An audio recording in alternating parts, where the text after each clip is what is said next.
Repite conmigo: Dios es un Dios de trato. Ahora repite: Dios es un Dios de proceso. Cuando una persona se acerca a Dios, primero, nadie se acerca al Señor si el Señor no lo quiere cerca de él. Debe de saber, siempre hago estas aclaraciones. El hecho de que tú estés hoy en un lugar como esto dice mucho. Dice mucho. Hay dos bandos espirituales: el del reino de los cielos, el reino de la luz, y el reino de las tinieblas, el reino de la oscuridad. Digamos que hay una pelea. El reino de los cielos quiere llevarte a la vida eterna. El reino de las tinieblas te quiere arrastrar a la condenación. Así como en el reino de los cielos hay una logística, una operación para que tú vengas a Cristo, donde están todas las bendiciones del cielo, también hay una logística en el reino de las tinieblas para que nunca llegues. Y el hecho de que estés en esta mañana en este lugar dice que Dios está trabajando por tu salvación, que Dios está trabajando por tus asuntos. ¿A su nombre? ¿Vive o no vive? El hecho de que estés hoy en este lugar significa que Dios le cambió los planes al reino de las tinieblas. Y no sé qué planes tenía el reino de las tinieblas contigo en esta mañana, pero el hecho de que estés aquí dice mucho. Dice mucho, y hay una victoria. ¿A su nombre? Porque en lugares como estos se glorifica el Espíritu Santo. Por supuesto que Dios es prominente, omnisciente, omnisapiente, todopoderoso. Está en todos los lugares. Pero no es la misma operación del Espíritu en un lugar como esto, donde se ha consagrado para adorar al Rey, que en un estadero. ¿Vive o no vive? Para siempre su misericordia. Muy bien. Saber que estás aquí dice mucho. A mí me da pues alegría saber de que estás en este lugar. Ahí el reino de los cielos está trabajando para ti. ¿A su nombre? Entonces tú estás en un trato de Dios. Di conmigo: yo estoy en un trato de Dios. Muy bien. ¿Y cuál es el trato al cual Dios somete a cada persona que trae a su presencia? El trato de la gracia. Todos sabemos lo que dice Romanos 3:23, ¿verdad? Dice que por cuanto todos pecaron, fueron destituidos. Ahora levante la mano los que no han pecado. Todos los que estamos aquí hemos cometido pecado. Dicho esto, todos los que estamos aquí en algún momento fuimos destituidos de la gloria de Dios. Ahora Romanos 6:23 dice que la paga por esos pecados cometidos es la muerte. O sea que todo aquel que comete un pecado en contra de Dios genera una deuda que solo podemos pagarla con nuestra vida en una condenación eterna. Por eso fue que Cristo vino hace 2000 años. Cristo no vino para llenar tus bolsillos como muchas personas predican. Por encima de la sanidad que de pronto tú necesitas en esta mañana, porque hay muchas personas que necesitan una sanidad de Dios. Tal vez están aquí orando por algún familiar que está allá afuera necesitando, como el caso del que me acaban de pedir oración, la familia Roncayo. Es posible que algunos de los que están acá están atravesando un momento difícil en su hogar, su matrimonio. Tal vez estarás desempleado, estará la situación económica difícil. No sé cuál es el problema que estás atravesando, pero lo que tienes que saber es que todo eso que tú necesitas en la tierra es algo secundario en comparación a lo que Cristo quiere darte, que es la salvación y la vida eterna. Él vino a este mundo para cambiar tu historia. Él vino a este mundo para que tú, cuando partas de esta tierra, vayas al reino de los cielos. Para eso fue que vino. Para eso Dios mató a su hijo, para darte vida a ti. ¿Puedes decir amén? ¿Vive o no vive? Ahora la Biblia dice en Juan 3:16 que Dios amó tanto al mundo, pero lo amó tanto. Ahora cuando dice mundo no dice el planeta, sino dice el hombre que está en pecado. De tal manera Dios amó al hombre en pecado que dio a su hijo para que todo aquel que en él crea, dice, no se pierda, mas tenga la vida eterna. ¿Qué demanda Dios? Que tú creas. ¿En quién? En Jesús. El único que construyó ese puente entre el hombre y Dios. El verdadero sumo pontífice. El constructor del puente. El que solo nos puede dar vida eterna. El que es el único que puede hacer que el día que cuando tú cierres los ojos aquí, lo abras allá, en su presencia. Es el único. Aunque muchas religiones han colocado otro tipo de camino, solo Jesús es el único camino que te asegura la entrada al reino de los cielos. ¿Puedes decir amén? Muy bien. Jesús es el perdón del cielo. Repite conmigo: Jesús es mi perdón. Jesús no es condenación. Repite conmigo: Jesús no es condenación. Jesús es el perdón del cielo. Jesús es tu perdón. ¿A su nombre? Por eso uno de los primeros tratos que el Señor hace contigo es la gracia. Que tú entiendas lo que es la gracia. Y quiero que me mires. Creo que no me voy a demorar mucho con este mensaje. El primer trato que Dios quiere que tú entiendas es la gracia, porque Él te está tratando por su gracia. La Biblia dice que somos salvos por gracia, no por obra. Aunque tú te portes bien, porque muchas personas dicen que yo soy buena persona. Claro, todo el mundo es buena persona en sus estándares, pero los estándares de Dios no son así. Los estándares de Dios son totalmente diferentes. Aquí entre nosotros, para que sea adulterio, tiene que haber una infidelidad. Es más, en muchos casos tiene que la mujer o el hombre atrapar a su pareja en el pleno mismo acto de adulterio, porque si no se la niega siempre. Amén. Pero cuando vamos a la palabra del Señor o los estándares de Dios, mirar a una mujer con deseo es adulterar en el corazón, y viceversa. ¿Vive o no vive? Derramar la sangre de alguien es algo malo delante de nosotros, ¿verdad? Pero cuando vamos a la Biblia, Dios dice que aquel que avergüenza a su hermano en público es igual el que derrama la sangre del hermano. Porque los estándares de Dios son mucho más altos que los nuestros. Muchísimo más altos. ¿Vive o no vive? ¿Y para siempre? Y en esta mañana quiero hablarte un poco de la gracia con la cual Dios te está tratando. Dios pasó por alto tus pecados en la cruz del Calvario. Y por esos pecados que tú tenías que pagar con la vida, Él los pasa por alto, diciéndote: si tú crees en Jesús, mi hijo, si tú crees y depositas tu fe y tu confianza en Él, todos tus pecados quedarán perdonados. Eso se llama gracia. Pero con esa misma gracia que el Señor te trata, Dios espera que tú trates a los demás. Y es esta partecita la que no nos agrada, porque queremos recibir de Dios gracia, pero no queremos dar entre los hombres gracia. Queremos que Dios nos perdone, pero no queremos perdonar. Y es en ese momento cuando viene el Señor con su palabra y nos pone los pies en la tierra y nos hace entender que para poder recibir el perdón de arriba, yo tengo que dar el perdón aquí en la tierra. ¿Aquí conmigo? Le hago una pregunta a la señorita: ¿qué hiciste para que Cristo muriera hace 2000 años? Nada, porque no habías nacido, ¿verdad? ¿Y qué hiciste tú, Cristian, para que Cristo muriera hace 2000 años por ti? Nada, porque ni siquiera habías nacido. De todos los que están aquí, ¿qué hicimos para que Cristo muriera por nosotros? Nada, no habíamos nacido. Yo no sé si eso te puede dar una idea de lo que significa la gracia, porque nacimos con un perdón que solo se activa por mi fe en Cristo, pero por lo menos ya nacimos con ese perdón. ¿A su nombre? ¿Vive o no vive? Y para siempre su misericordia, que es el perdón. Le voy a dar dos significados. Primero, el bíblico. Dios le entregó al pueblo de Israel 7 fiestas.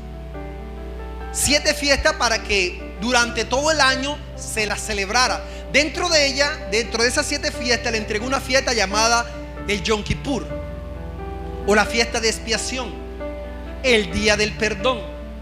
¿En qué consistía esta fiesta? Consistía pues que el sumo sacerdote le presentaban 2 machos cabríos. Uno era sacrificado por el pecado de toda la nación, mas sobre el otro se imponía las manos y se declaraba el pecado de la nación de todo un año. Y luego ese segundo macho cabrío lo llevaban a las afueras de la ciudad, lo llevaban al desierto y lo dejaban ir. Si usted puede discernir en esta hora de la mañana, puedes entender que perdonar significa dejar ir. Que perdonar significa soltar. Que cuando alguien no perdona, está amarrando algo en su corazón. Y te tengo una noticia: la única persona que se lastima es la que no perdona. ¿Cuántos brazos le habrás quebrado a la persona que no quieres perdonar?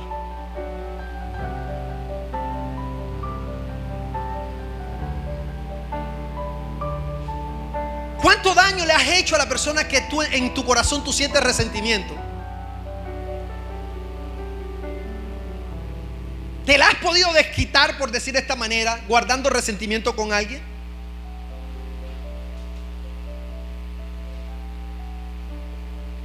¿Qué es el perdón?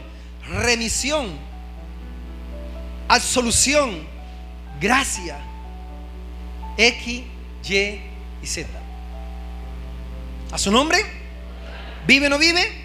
La falta de perdón es un problema mayúsculo cuando nosotros nos acercamos a Dios. Un problema muy grande que nosotros creemos que no importa. Creemos que si doblamos rodillas y le decimos: Señor, perdóname por mis pecados, Dios me va a perdonar. Pero es que somos expertos, ¿sabes qué? En acomodarnos. Pero cuando vamos a su palabra, que es inefable, que es inerrante, dice Mateo capítulo 6, si tú lees conmigo, yo creo que te lo tienes que saber de memoria. Es el famoso Padre Nuestro, la oración modelo que Jesús nos entregó, la cual se nos enseñó hasta donde conviene. Hasta donde conviene, dice la palabra en el capítulo 6, en el versículo, gloria al Señor, 5. Y cuando ores, no seas como los hipócritas, porque ellos aman el orar en pie en las sinagogas, en las esquinas de las calles, para ser visto de los hombres. De cierto os digo que ya tienen su recompensa. Luego dice: mas tú cuando ores, entra en tu aposento y cerrada la puerta, ora a tu Padre que está en secreto. ¿Dónde está papá? ¿Y dónde recompensa? Y tu Padre que te ve en lo secreto te recompensará en público. Y orando no uséis vanas repeticiones. Dicho esto, rezar no sirve de nada. No sirve de nada el rezo. Dios no quiere que repitas como un disco rayado. Dios quiere hablar contigo como tú hablas con un amigo. Eso quiere Dios. ¿A su nombre? No hagáis pues semejantes a ellos, porque vuestro Padre sabe de qué cosa tenéis necesidad antes que vosotros le pidáis. Y si Dios sabe lo que yo necesito, ¿para qué le pido?, dirá muchas personas. Es humildad pedirle a Dios sabiendo que Dios sabe lo que yo necesito. Y la Biblia dice que cuando yo me humillo delante de su mano poderosa, Él me exalta en el momento oportuno. Mas el altivo, dice la Biblia, que Dios lo mira, échate para allá. Sigue la palabra y dice: vosotros pues oraréis así: Padre nuestro que está en los cielos, santificado sea tu nombre. Venga tu reino, haga tu voluntad como en el cielo, así también en la tierra. El pan nuestro de cada día, dánoslo hoy. Perdónanos nuestras deudas, como también nosotros perdonamos a nuestros deudores. Ojo acá. Dentro de la oración modelo, Dios te está enseñando a perdonar a todo el mundo para poder pedir perdón. Ojo acá lo que dice Jesús: perdónanos así como yo perdono. Perdónanos así como yo perdono. Un día el Señor le dijo a los discípulos: cuando vayas a presentar ofrenda, deja tu ofrenda en el altar. Si te acuerdas que tienes algo contra alguien, ve primero a reconciliarte con él y luego presenta la ofrenda. Ojo acá cómo funcionan las cosas. Yo no sé si algún día te había dado cuenta, pero Jesús en la oración modelo dice: perdónanos como también nosotros perdonamos. Cuando una persona va a pedir perdón a Dios, ya tuvo que haber perdonado en la tierra a todo el mundo. ¿A su nombre? Porque si no, entonces será la hipocresía más grande que tú podrás cometer delante de Dios. Pretender el perdón del cielo, lo más grande, cuando el de la tierra, lo más pequeño, tú no lo quieres dar. ¿A su nombre? Oye, ¿por qué no me había dado cuenta de esto?, dirá muchas personas. Sigo leyendo. Dice la Biblia: y no nos metas en la tentación, mas líbranos del mal. Amén. Porque tuyo es el reino, el poder y la gloria por todos los siglos. Ahora hasta ahí nos enseñaron el Padre Nuestro, ¿verdad? Líbranos del mal, amén. Pero sigue la palabra, Jesús sigue hablando y dice: porque si perdonas a los hombres sus ofensas, os perdonará también a vosotros vuestro Padre Celestial. Ahí hay una condición. El perdón del cielo tiene condición. Y yo creo que no necesitas un discipulado en teología para tú entender estas palabras. Para poder recibir el perdón del cielo, en la tierra tienes que perdonar. Añade la Biblia: mas si no perdonáis a los hombres sus ofensas, léelo conmigo una sola voz, tampoco vuestro Padre perdonará vuestras ofensas. Tú no perdonas aquí en la tierra, Dios no te perdona en el cielo. Tú perdonas en la tierra, Dios te perdona en el cielo. Dios no participará de la hipocresía de ninguna persona.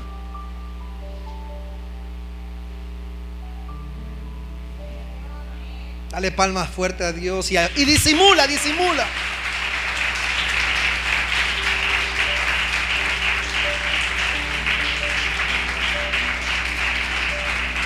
No puedes pedirle la gracia a Dios cuando tú la gracia la niegas al hombre. No podemos. Hay una historia muy interesante, quiero leerla. Realmente, como le digo, no necesitamos mucha profundidad bíblica para poder entender este tema. Dios está tratando con mucha gente aquí, y sé que de los que me ven por las redes sociales también. Todos queremos crecer en Dios. Todos queremos, aleluya, que la gloria de Dios en nosotros se manifieste, se revele. Queremos ser un testimonio, amén, primeramente en la familia, en la iglesia y por qué no en el municipio. Pero tienes que entender que muchas personas están atrancadas en el primer peldaño: perdonar. Ahí se quedaron. Y ha pasado muchos años, y crees que por estar aquí domingo tras domingo, o en la misa tras misa, estás acumulando puntos. Y no estás acumulando puntos, porque hasta que no pases el primer peldaño, que es la gracia que tú tienes que dar a todos, Dios no seguirá tratando contigo. Ahí te vas a quedar archivado. Quizá Dios te habrá metido en una olla a presión y llevarás 20 años pitando, ¡pi! Y Dios destapa de vez en cuando, no sigue dura. Dele más candela a su nombre. ¿Vive o no vive? Dile que está a tu lado: a ti te están hablando. Dile: tienes una cara que te están hablando a ti. Que sea la Biblia. ¿Qué te parece si lees conmigo Efesios 4:32?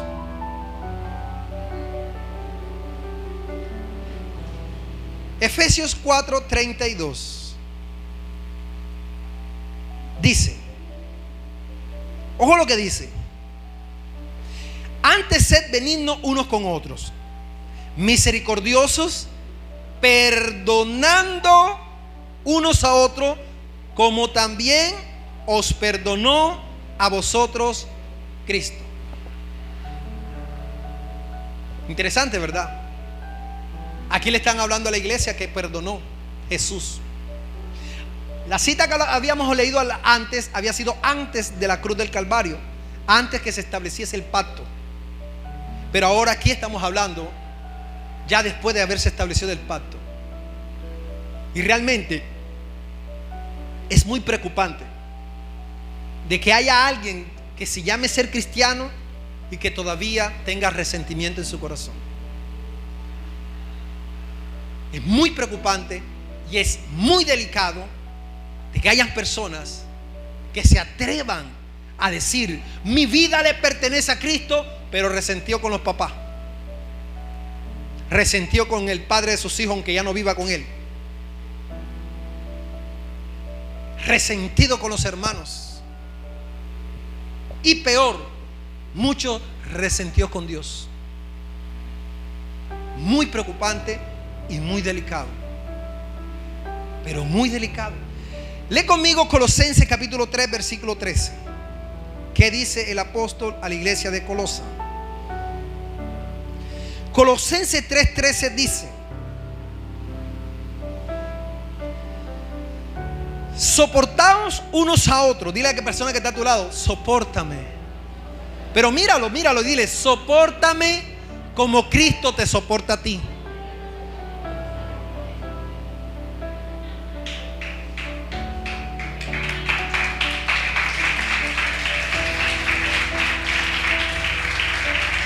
A su nombre. Eso es la gracia. Lo que pasa es que sabemos dañar la gracia. Sabemos dañar. ¿Cuántos conocen el pecado de David con Betsabé? ¿Dónde están los que leen la Biblia? ¿Qué pasó con ese pecado? Había un hombre llamado Urías Eteo. Tenía a su esposa, la cual amaba con todo su corazón. Vivía para ella. Aparentemente era muy hermosa. Dice la Biblia que en un tiempo de guerra, pues el rey David no fue a la guerra, se quedó en su casa, se echó la leva. Desde el palacio alcanza a divisar la mujer de Urías, que se bañaba tal vez en el patio, sin darse cuenta, digamos que no se daba cuenta de que a lo lejos había alguien que estaba viendo su desnudez. Pues le gustó mucho el rey y la mandó a llamar. A voz de rey la hizo venir y se acostó con ella. Ella sale embarazada. Entonces David, tratando de tapar el pecado, porque tiene que entender algo: entre más quieras tapar el pecado, más te vas a hundir tú. La Biblia dice: el que confiesa su pecado y se aparta será prosperado. Amén. A su nombre. Y dice la palabra del Señor que, tratando de tapar su pecado, literalmente manda y mata a Urías. Manda una carta con el mismo Urías: ve allá al general. La carta que decía: colócame a este hombre alante donde está el peligro más fuerte de la guerra y déjamelo morir. Efectivamente matan a este varón. Pero como a Dios no se le escapa nada, y te podrás esconder, pero Dios te ve. Dile a la persona que está a tu lado: Dios te ve tu pecado. Dile: deja de ser sinvergüenza. A su nombre. Entonces Dios manda un profeta. ¿Cómo se llama ese profeta que Dios manda? Están los lectores de la Biblia. El profeta que Dios mandó a reprender a David. ¿Ah? Muy bien. Llega Natán allá y le cuenta una historia. Ven acá, David, te voy a decir algo. Sucede y pasa que había un hombre que tenía una ovejita, una solita ovejita, y él la cuidaba y amaba a su ovejita. Pero había otro que tenía muchas ovejas, y fue y le quitó la ovejita a esa persona y se la comió. ¿Qué dijo David? ¡Mátenlo de una! Entonces el profeta Natán le dijo: ese eres tú. Espérate aquí, espérate, vamos a orar, voy a pedir perdón. Porque eso es lo que pasa muchas veces. Somos buenos con este dedo. Somos especialistas en señalar. Pero lo que no nos damos cuenta es que tres nos apuntan a nosotros. Por eso le estoy diciendo que Dios te empieza a tratar con la gracia que te da, para que tú entiendas lo que tienes que dar.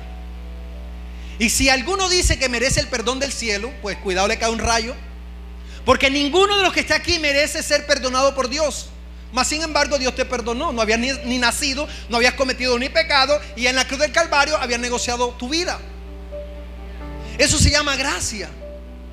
Ahora espera el Señor que tú procedas de la misma manera que Él procedió contigo, y que le puedas dar a todo el mundo el perdón sin hacerlo. Yo sé que aquí hay gente que está esperando que esa persona le pida perdón, pero así no enseña la Biblia. Así no enseña la palabra del Señor. Yo no tengo que esperar que vengan a mí a pedirme perdón para yo perdonar. Yo perdono aunque no vengan a mí a pedirme perdón. ¿A su nombre? En ese momento mostramos que somos hijos de Dios. ¿Vive o no vive? ¿Y para siempre? Lee conmigo Mateo 18:23.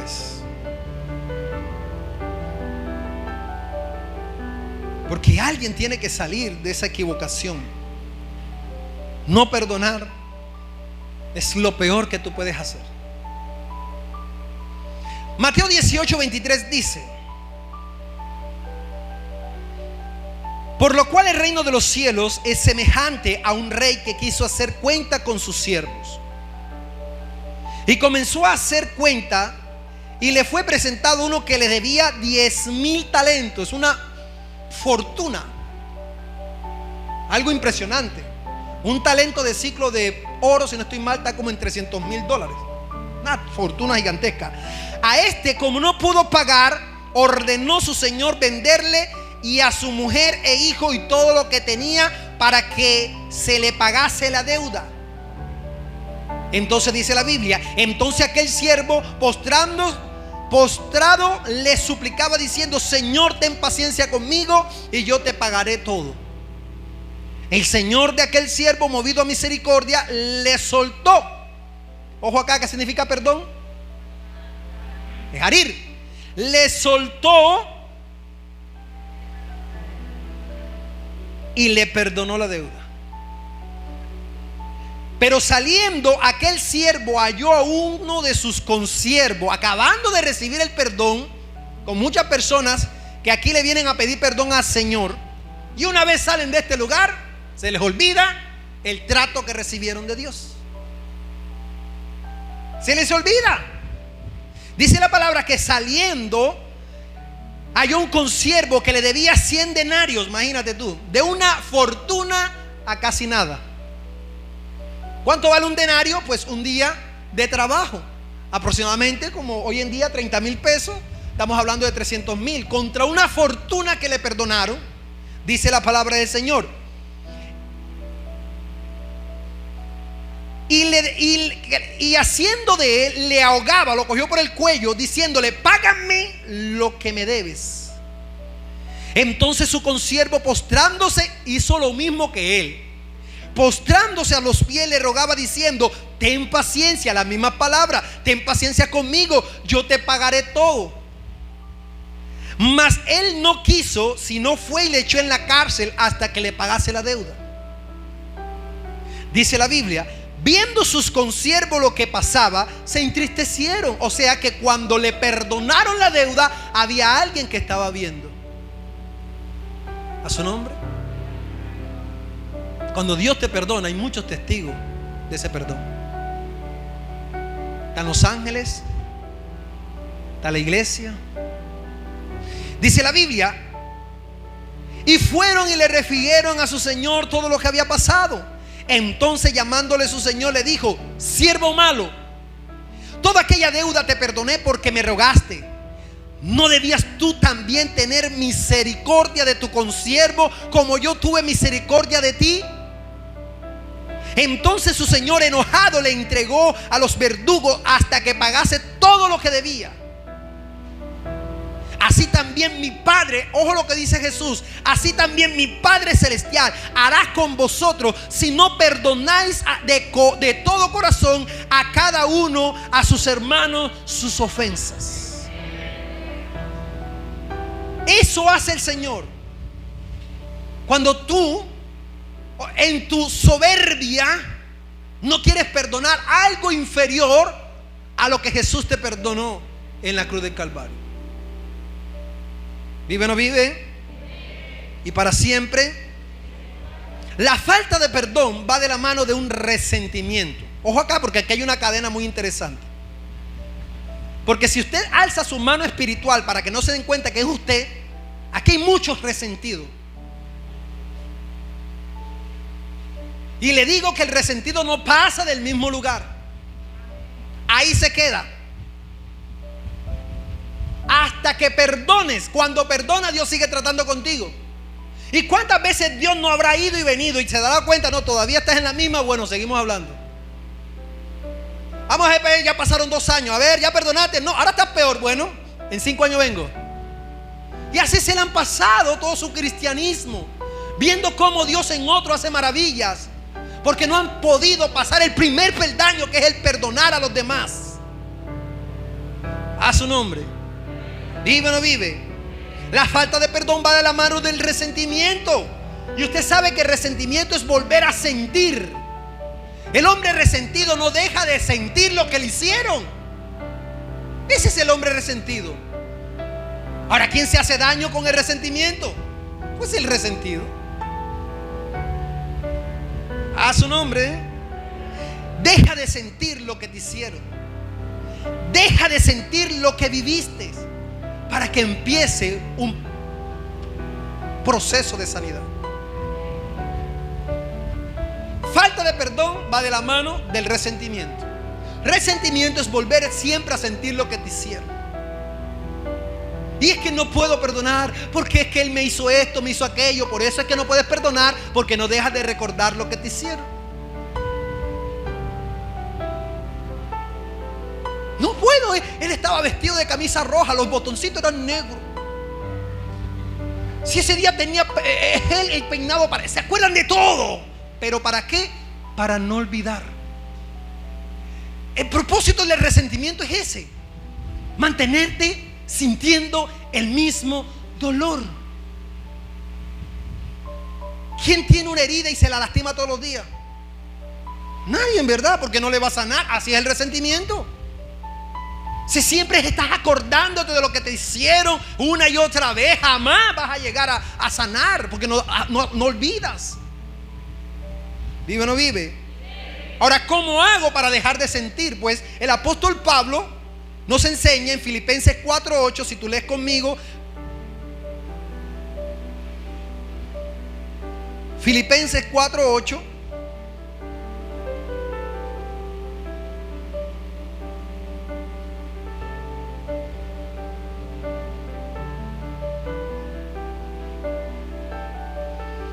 Dice la Biblia: por lo demás, hermanos, todo lo que es verdadero, todo lo honesto, todo lo justo, todo lo puro, todo lo amable, todo lo que es de buen nombre, si hay virtud alguna, si es digno de alabanza, en esto pensad.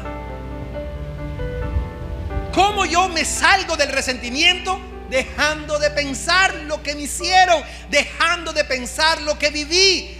Ese es el primer paso para dejar el resentimiento atrás. Y cuando vienen a mí esos pensamientos, yo los cambio por otros pensamientos y empiezo a pensar cosas mejores. Y ahí poco a poco vas a ir sanando. Ahora, ¿qué dice Pablo en el capítulo 3 de Filipenses, versículo 13? Dice Pablo, 3:13, dice: hermano, yo mismo no pretendo haberlo alcanzado ya. Pablo fue un apóstol de muchos dolores. Pero una cosa hago, olvidando ciertamente lo que queda. ¿Dónde? ¿Dónde está tu resentimiento? No está en el presente, no está en el futuro. ¿Dónde está? Está en el pasado. Significa que lo del pasado, lo que ya pasó, lo que no existe, no te deja avanzar. Vea usted con lo que usted está peleando. Con algo que no existe, con algo que se consumó.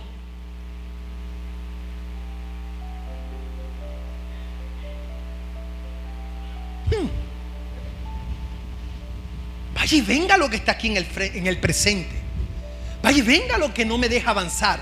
Pero lo que está por detrás, eso es de loco. Dice Pablo, ojo lo que dice, está muy interesante lo que dice el apóstol. 13:14.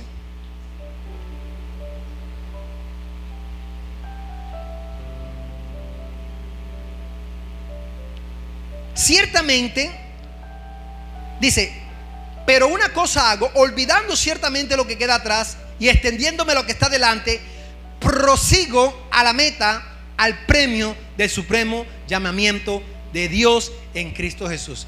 Hay que aprender mucho de este varón. ¿Por qué? Porque fue el único apóstol llamado con una palabra de dolor. ¿Cómo llaman a Pedro? Jesús le dijo a Pedro: ven y te haré pescador de hombres. Pero ¿cómo llaman a Pablo? Había un hombre llamado Ananías que fue a bautizar a Pablo, el cual, temiendo, porque sabía quién era Pablo, le dijo al Señor Jesucristo: Señor, tú sabes que él mata a la iglesia. Y le dijo: no te preocupes, Ananías, él es un instrumento y le voy a enseñar cuánto tiene que padecer por causa de mi nombre. El único apóstol llamado con una palabra de dolor fue el apóstol Pablo. ¿Quién como Pablo en azotes, en prisiones, ¿Quién como Pablo que lo apedraban, pasaba necesidad, hambre y siempre olvidaba? Porque si tú no olvidas lo que te pasa, no vas a avanzar. Y usted todavía como tontico ahí, como tontica, pero recordando lo que... Es que me volteó los ojos.